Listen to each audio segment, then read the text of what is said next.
ఈ కారేంద్ర బ్రేక్ పట్టాలి ఇక్కడ. నమస్తే. నమస్కారం అండి. లోపలికి పోదామా? పోదాం పోదాం. ఏంది ఎవరి కోసం వెళ్తున్నారు? ఎవరన్నా వచ్చేది ఉందా? అదే అబ్బాయి గారు వస్తే బాగుంటుందని. వీడే పెళ్లి కొడుకు. మీరు కన్ఫ్యూజ్ అవుతారని కళ్ళద్దాలు బట్టలు వేసుకొని తీసుకొచ్చినాం. అయినా కన్ఫ్యూజ్ అవుతున్నామంటే మీరు మస్తు షార్పు. రండి లోపల రండి. నడు లోపల నడు.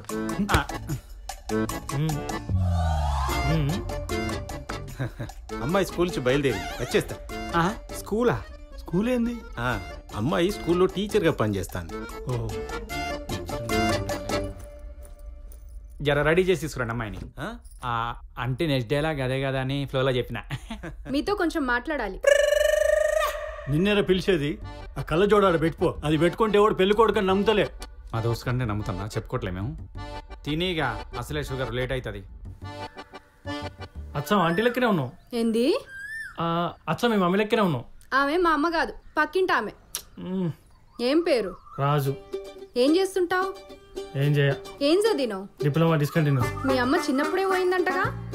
అవు. చదువు లేదు, ఉద్యోగం లేదు, మరెందుకు వచ్చినావు పెళ్లి చూపులకి?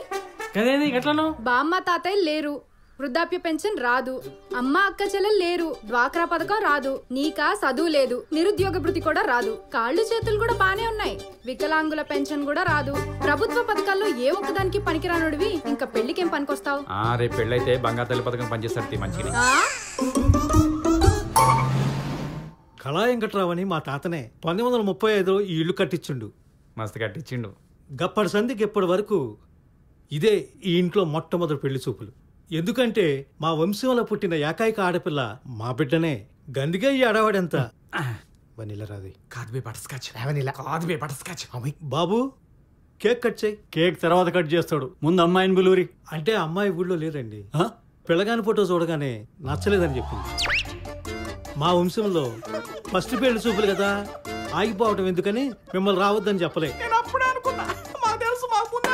ఇంకా కూర్చొని చూస్తున్నావేంద్రా? అద్దాలు తీసినాడు. ఇది కూడా వాయనాడు ఉంది.